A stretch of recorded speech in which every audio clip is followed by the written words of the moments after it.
I'm Elfin Bow, and welcome to Elfin Bow's January Jackanory. Make yourself cosy and comfortable and listen to the tale of Snow White and Rose Red. There was once a poor widow who lived in a lonely cottage. In front of the cottage was a garden wherein stood 2 rose trees, one of which bore white and the other red roses. She had 2 children who were like the 2 rose trees, and one was called Snow White and the other Rose Red. They were as good and happy, as busy and cheerful as ever 2 children in the world were. Only Snow White were more quiet and gentle than Rose Red. Rose Red liked better to run about in the meadows and fields seeking flowers and catching butterflies. But Snow White sat at home with their mother and helped her with the housework, or read to her when there was nothing to do. The 2 children were so fond of one another that they always held each other by the hand when they went out together, and when Snow White said, "We will not leave each other," Rose Red answered, "Never, so long as we shall live." And their mother would add, "What one has, she must share with the other." They often ran about the forest alone and gathered red berries, and no beasts did them any harm, but came close to them trustfully. The little hare would eat a cabbage leaf out of their hands, the roe grazed by their side, the stag leapt merrily by them, and the birds sat still upon the boughs and sang whatever they knew. No mishap overtook them. If they had stayed too late in the forest and night came on, they laid themselves down near one another upon the moss and slept until morning came, and their mother knew this and did not worry on their account. Once, when they had spent the night in the wood and the dawn had roused them, they saw a beautiful child in a shining white dress sitting near their bed. He got up and looked quite kindly at them, but said nothing and went into the forest. And when they looked round, they found that they had been sleeping quite close to a precipice, and would certainly have fallen into it in the darkness if they had gone only a few paces further. And their mother told them that it must have been the angel who watches over good children. Snow White and Rose Red kept their mother's little cottage so neat that it was a pleasure to look inside it. In the summer, Rose Red took care of the house, and every morning laid a wreath of flowers by her mother's bed before she awoke, in which was a rose from each tree. In the winter, Snow White lit the fire and hung the kettle on the hob. The kettle was of brass and shone like gold, so brightly was it polished. In the evening, when the snowflakes fell, the mother said, "Go, Snow White, and bolt the door." And then they sat around the hearth, and the mother took her spectacles and read aloud out of a large book, and the 2 girls listened and sat and spun. And close by them lay a lamb upon the floor, and behind them upon a perch sat a white dove with its head hidden beneath its wings.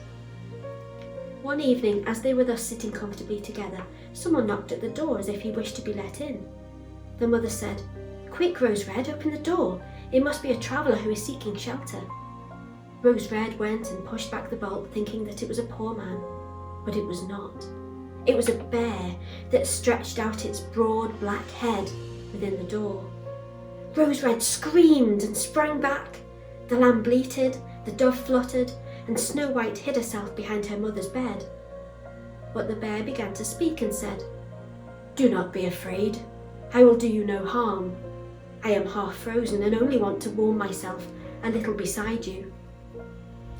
"Poor bear," said the mother, "lie down by the fire, only take care you do not burn your coat." Then she cried, "Snow White, Rose Red, come out. The bear will do you no harm. He means well." So they both came out, and by the lamb and dove came nearer and were not afraid of him. The bear said, "Here, children, knock the snow out of my coat a little." So they brought the broom and swept the bear's hide clean, and he stretched himself by the fire and growled contentedly and comfortably. It was not long before they grew quite at home and played tricks with their clumsy guest. They tugged his hair with their hands, put their feet upon his back and rolled him about, or they took a hazel switch and beat him, and when he growled they laughed. But the bear took it all in good part. Only when they were too rough he called out, "Leave me alive, children." When it was bedtime and the others went to bed, the mother said to the bear, "You can lie there by the hearth, and there you will be safe from the cold and the bad weather." As soon as day dawned, the 2 children let him out, and he trotted across the snow into the forest. Henceforth, the bear came every evening at the same time, laid himself down by the hearth, and let the children amuse themselves with him as much as they liked, and they got so used to him that the doors were never fastened until the black friend had arrived. When spring had come and all outside was green, the bear said one morning to Snow White, "Now I must go away and cannot come back for the whole summer." "Where are you going then, dear bear?" asked Snow White. "I must go into the forest and guard my treasures from the wicked dwarfs. In the winter, when the earth is frozen hard, they are obliged to stay below and cannot work their way through, but now, when the sun has thawed and warmed the earth, they break through it and come out to pry and steal, and what once gets into their hands and in their caves does not easily see daylight again." Snow White was quite sorry at his departure, and as she unbolted the door for him, and the bear was hurrying out, he caught against the bolt and a piece of his hairy coat was torn off, and it seemed to Snow White as if she had seen gold shining through it, but she was not sure about it. The bear ran away quickly and was soon out of sight behind the trees. A short time afterwards, the mother sent her children into the forest to get firewood. There they found a big tree which lay fell to the ground, and close by the trunk something was jumping backwards and forwards in the grass, but they could not make out what it was. When they came nearer, they saw a dwarf with an old withered face and a snow-white beard a yard long. The end of the beard was caught in a crevice of the tree, and the little fellow was jumping about like a dog tied to a rope and did not know what to do. He glared at the girls with his fiery red eyes and cried, "Why do you stand there? Can you not come and help me?" "What are you up to, little man?" asked Rose Red. "You stupid prying goose," answered the dwarf. "I was going to split the tree to get a little wood for cooking. The little bit of food that we people get is immediately burnt up with heavy logs. We do not swallow so much as you coarse, greedy folk. I had just driven the wedge safely in, and everything was going as I wished, but the cursed wedge was too smooth and suddenly sprung out, and the tree closed so quickly I could not pull out my beautiful white beard. So now it's tight and I cannot get away, and the silly, sleek, milk-faced things laugh. Oh, how odious you are." The children tried very hard, but they could not pull the beard out. It was caught too fast. "I will run and fetch someone," said Rose Red. "You senseless goose," snarled the dwarf. "Why should you fetch someone? You are already too many for me. Can you not think of something better?" "Don't be impatient," said Snow White. "I will help you." And she pulled her scissors out of her pocket and cut off the end of the beard. As soon as the dwarf felt himself free, he laid hold of a bag which lay amongst the roots of the tree, and which was full of gold, and lifted it up, grumbling to himself, "Uncouth people, to cut off a piece of my fine beard. Bad luck to you." And then he swung his bag upon his back and went off without even once looking at the children. Some time afterwards, Snow White and Rose Red went to catch a dish of fish. As they came near the brook, they saw something like a large grasshopper jumping towards the water, as if it were going to leap in. They ran to it and found it was the dwarf. "Where are you going?" said Rose Red. "You surely don't want to go into the water." "I am no such fool," cried the dwarf. "Don't you see that the accursed fish wants to pull me in?" The little man had been sitting there fishing, and unluckily the wind had tangled up his beard with the fishing line.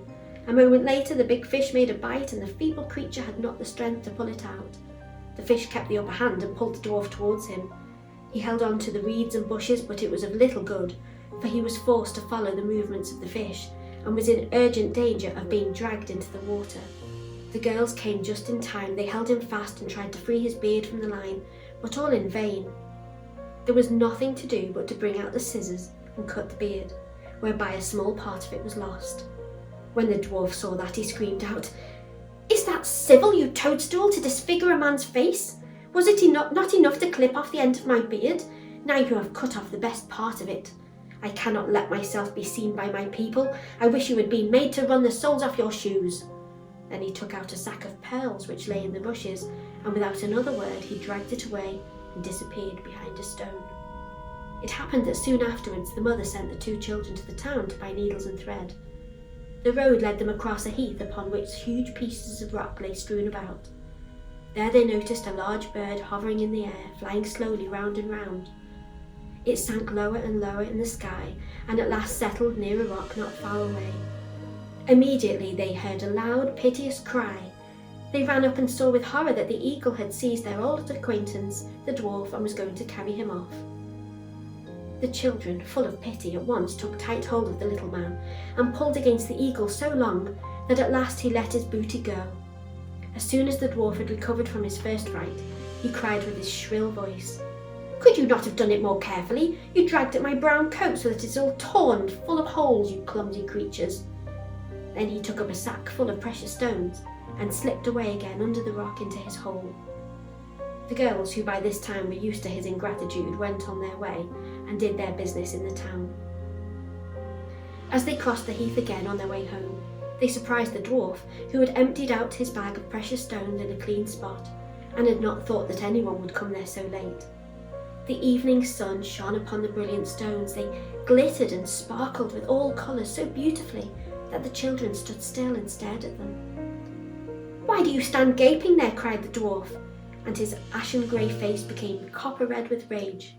He was still cursing when a loud growl was heard, and a black bear came trotting towards them out of the forest. The dwarf sprang up in fright, but he could not reach his cave, for the bear was already close. Then, in the dread of his heart, he cried, "Dear Mr. Bear, spare me. I will give you all my treasures. Look, the beautiful jewels lying there. Grant me my life. What do you want with such a slender little fellow as I? You would not feel me between your teeth. Come, take these two wicked girls. They are tender morsels for you, fat as young quails. For mercy's sake, eat them." The bear took no heed of his words, but gave the wicked creature a single blow with his paw, and he did not move again. The girls had run away, but the bear called to them, "Snow White and Rose Red, do not be afraid. Wait, I will come with you."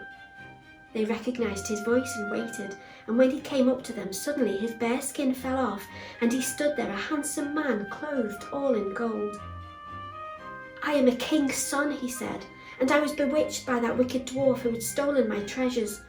I have had to run about the forest as a savage bear until I was freed by his death.